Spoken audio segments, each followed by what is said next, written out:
I mean, the waiting was expected. I didn't expect to get in the first few games, but I was ready for whatever game it came to be.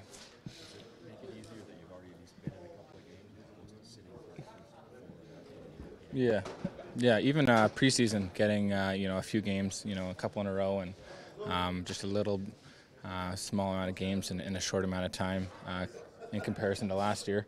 I definitely feel more prepared, and I know what I'm looking for out on the ice a lot more than I was last year. So I feel definitely prepared. When did you find out? Yesterday, yeah.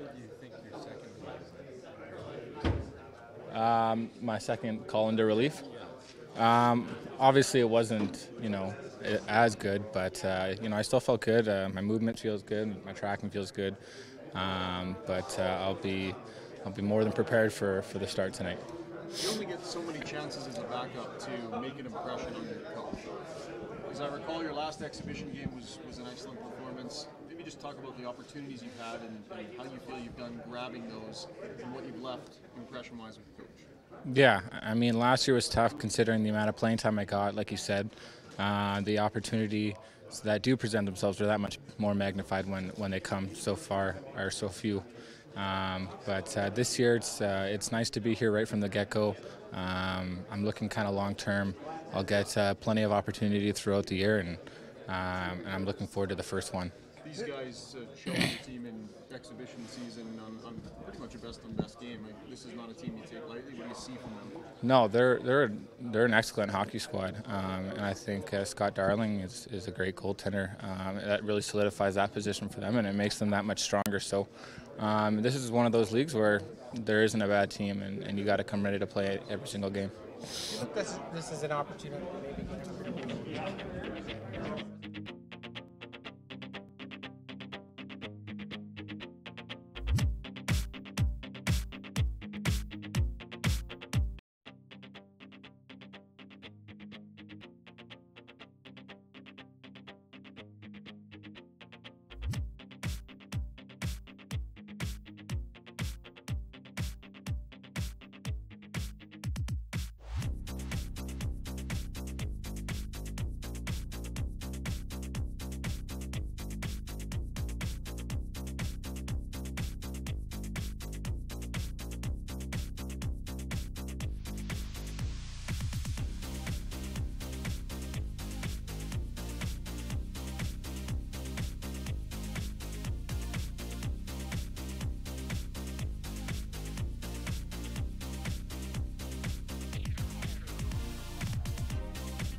Ryan, in some respects back to the wing tonight, but also on a line where you might be taking a fair bit of draws. How do you see the combo with you, Nuge, and Lucic potentially working out? Yeah, I'm super excited. I think anytime you get a chance to play with guys, with the track record they have and the skill set, it's exciting. So good opportunity. I think you make a good point with having two centermen on the line. I think it really adds a good dynamic for face-offs and in your own zone and stuff. And hopefully we can make something happen. I know we got to try to find a way to create a little bit more offense as a team, and we're definitely capable of it. So hopefully this is a little spark plug and can help out that top line. Ryan, do you look at it also as another chance to get used to, you're kind of moving up and down the lineup? On the one hand, maybe you want to settle in, but on the other hand, it also gets you used to playing with all your teammates. Yeah, no, for sure. I think it's so early in the season. Obviously, 1-3 start, things are magnified, like Todd had mentioned, and we want to get out of the little rut, but you're still learning the system, myself included, and trying to get accustomed to playing with every guy. So I think it's a good opportunity, and as we know, Todd definitely changes the lines here. So got to have a good start, and hopefully we can find some chemistry. It's hard to call a 6-1 loss a potential improvement, but a lot of guys felt like at least the work rate was up. What's next then in that progression? Yeah, it's frustrating. You really don't want to come in and pat yourself on the back the next day, but we had a lot of shots, we had a lot of shot attempts to the net, and our work ethic was better. So I think you just got to keep building. I think, unfortunately, you kind of just got to get back to the basics and the foundation that our team is built on, and that's our structure, and just get back to that, and the hard work will be all right.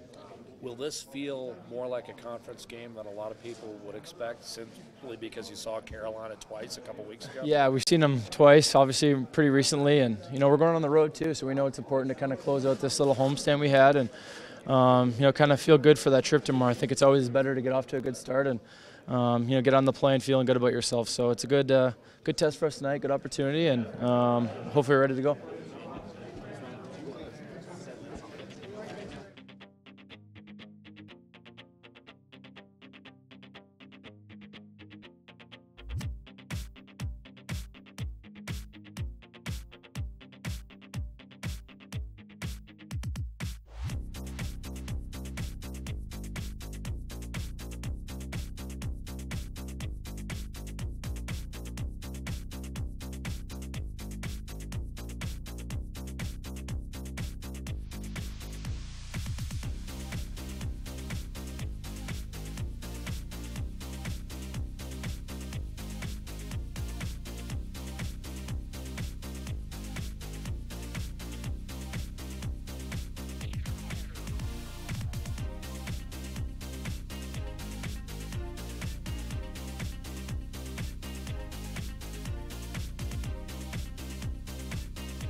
Can do a lot.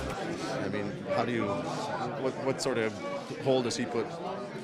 Yeah, obviously you guys know what Leon's all about. So obviously missing him's it's going to be tough, but we got to find ways just to kind of create offense without Leon in the lineup. Obviously, we all know what he's capable of. We all know what he brings to the table. He's big, strong, skill. He creates a lot of offense. Good defensively. So I mean, obviously we're going to miss that, but we can't really dwell on missing Leon. We just got to focus on this game tonight. This is a another good test that everyone, the last 3 games they've been playing the same 3 systems. So we got to find ways to break that and hopefully find ways to break through it and get some offense and play good defense and and hopefully it leads into a W. Do you guys feel the pressure dialing up a little bit? Listen, we all know we haven't been good, but there's no pressure. I mean, 4 games into the season, we got to just find a way. We can't just think about what happened last 3 games. We got to focus on Carolina and then go from there. And then we'll talk about it the next day. I mean, what happened the last 4 games means nothing right now. So we got to find ways to compete hard, bury our nose, don't think about it, and just go out there and play and have fun. I mean, we all know what's going on. We all know what's surrounding us right now, but we can't let it affect us. You can have fun, put a smile on your face, go out there and compete, work hard, and hopefully good things and results happen. Had you won the last 3, would you still have shaved the beard, though? Yes, I would have. It was time? It was time, obviously. There's no superstitions in my game. I go out there and just play. But for me, no, it gets annoying sometimes, sweat in your face. Mustache a little longer than I wanted it, so it was just bothering me. But no, it's nothing. But yeah, like I said, we just got to go out there and compete and work hard and play for the guy beside you. Don't worry about the result. Just go out there and compete and want to be out there and show everyone you want to compete and play hard. I mean, backup goalies only get so many chances to make an impression on their coach, but it seems like this year, from his last exhibition game where he was excellent and a couple of looks, like LB has kind of done enough to get that confidence, hasn't he? Yeah, he has. I mean, obviously the game in Vancouver, he gave us a chance to win. Coming back down 3-1, he came in and gave us a chance to win. Listen, Taubes, we haven't helped out Taubes either. I mean, coming from Taubes' end, obviously guys are hard at him, needs to make the save, but we haven't defended in front of him. So I don't think the onus is on Taubes, it's on the players. So for us, it's a good chance for LB to come in and show the coach what he can do and how hard he can compete and make some good saves for us. But like I said, it's a good chance for LB, but Taubes should keep his head up high. There's no reason to get down, and I think the onus is on the players there. That's not his fault. Our defensive game hasn't been the strongest, so we got to find ways to help LB out tonight.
I got it. Todd. John, how are you? Sorry. That's okay.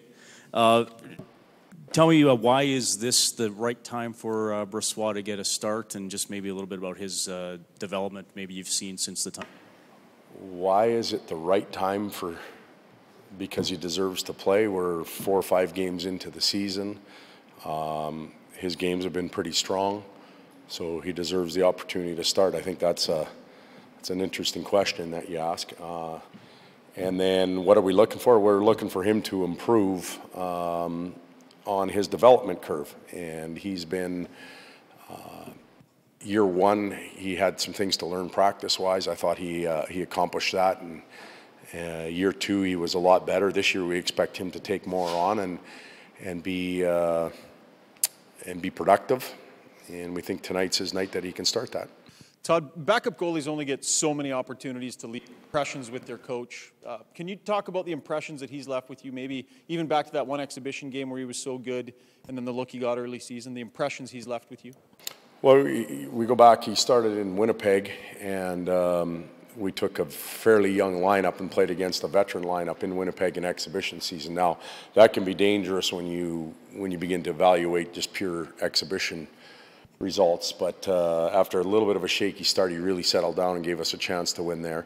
Any of his other appearances in exhibition season were fairly strong, and you know, even coming in relief, I think he's done a good job to this point this season.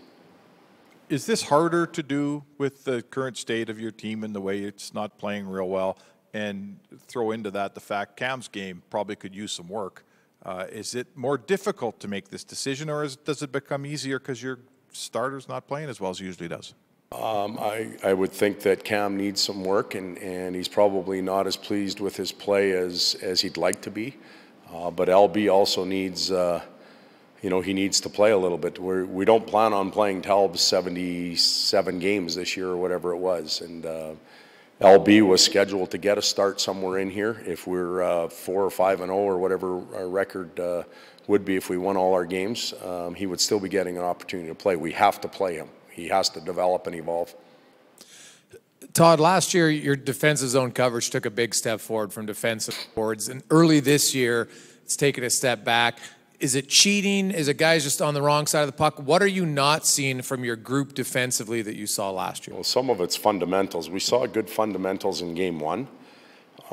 Even in the Vancouver game, there was a couple mishaps, a few bounces that went against us. I think of their second goal behind the net when it goes off Russell's stick net front. You know, those happen within a game. It's the last 2 nights where, one, I thought we cheated against Winnipeg, and we were on the offensive side, and we cheated all over the rink, and it came back to bite us.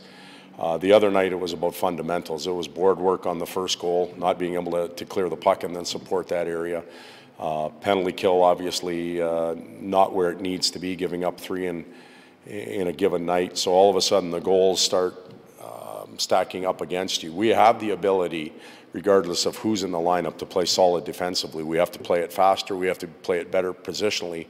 And if your fundamentals, your board work, your passing, your read and react time aren't where they need to be, you're probably going to be on the losing end. Todd, Carolina has a pretty mobile defense. How do you counteract that? What's the best way to stop a mobile defense? Well, you know, your forecheck has to be strong, and they have to at least earn their escape ice out of their defensive zone. So that's going to be important, where we and how we place pucks and the type of pressure that we put on their back end. Now, the other thing that they do is they make the initial pass and then they jump up. And our forwards are going to have to work extra hard to make sure that we're competing for free ice coming back to our end. If the go sign is lit up for their D and there's nobody there, they're going to go. If our forwards do a good job and we work back into proper position, we may discourage them sometimes from jumping in, but they are very mobile. That mobility also helps them extremely, or an awful lot defensively, because they get to a lot of loose pucks and they have the ability to get their eyes up and move the puck. So we've got our work cut out for us. Todd, Kyle Yamamoto said that he felt the most comfortable in the last game. Do you foresee now you're going to get a real good look at what this young man can bring to the lineup because he's Yeah, you said Yamo, right? Yamamoto. Yeah. Yeah, because he's comfortable now. You're going to be able to see what he actually can bring to the lineup. Yeah, and I think we've seen that the last couple nights. Night one nerves. We talked about that. He got a little break and got to watch. And then the next 2 nights, I thought he's got progressively better. For a little man, I thought he had maybe the most touches in and around the blue paint. The other night against Ottawa on our team, he had or was near the top in shot attempts, pardon me.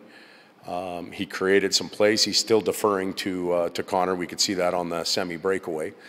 Even in practice yesterday, he had an open net, and he thought that he should pass it to the covered guy. But that happens when you're a young player, and he'll learn that as we go. But I think he's improved as we go forward.